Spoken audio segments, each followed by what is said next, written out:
সাধারণ শিক্ষার্থী বিশৃঙ্খল করে নাই, কিন্তু ওনারা আসার কারণে এই বিশৃঙ্খলা হয়েছে। এই দায়ভার সাধারণ শিক্ষার্থীদের না। কোটা স্থগিত চাই না, আমরা চাই প্রথম থেকে চতুর্থ শ্রেণীর সকল গ্রেডের চাকরিতে কোটা স্থগিত করতে, এবং কোটা যদি রাখতেই হয়, কোটা একটু ইম্পর্টেন্ট গুরুত্বপূর্ণ জিনিস, এটা 5 থেকে শুধু 10% পর্যন্ত কোটা রাখা যেতে পারে।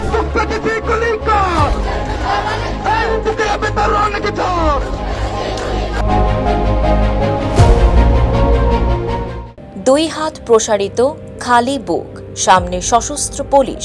মাত্র কয়েক সেকেন্ডে সেই দৃশ্য বদলে দিয়েছিল বাংলাদেশের ইতিহাস। 2024 সালের 16 জুলাই রংপুরের বেগম রোকেয়া বিশ্ববিদ্যালয়ের সামনে পুলিশের গুলির মুখে বুক চিতিয়ে দাঁড়িয়েছিলেন ইংরেজি বিভাগের শিক্ষার্থী আবু সাঈদ।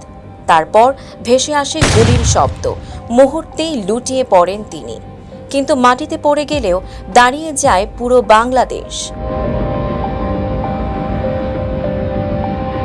আবু সাঈদের সে ভিডিও শুধু একটি হত্যাকাণ্ডের দৃশ্য ছিল না, বরং সেটি হয়ে ওঠে জুলাই আন্দোলনের টার্নিং পয়েন্ট। কোটা সংস্কারের দাবি ছাপিয়ে আন্দোলন রূপ নেয় গণ অভ্যুত্থানে। রাজপথে ছড়িয়ে পড়ে নতুন স্লোগান, বুক পেতেছি গুলি কর, বুকের মধ্যে অনেক ঝড়।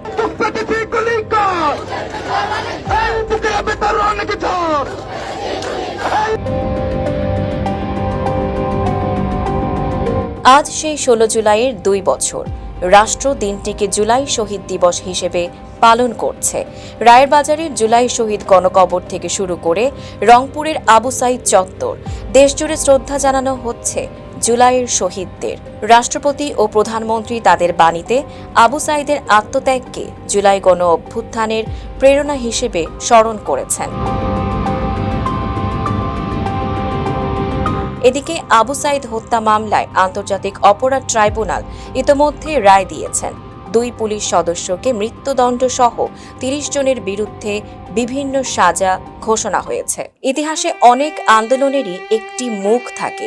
বাংলাদেশের জুলাই গণ অভ্যুত্থানের সেই মুখ আবু সাঈদ। 2 হাত প্রসারিত করে তিনি শুধু গুলির সামনেই দাঁড়াননি, হয়ে উঠেছিলেন ভয়কে হারানোর এক প্রতীক। Tanjima Nowrin, Face the people.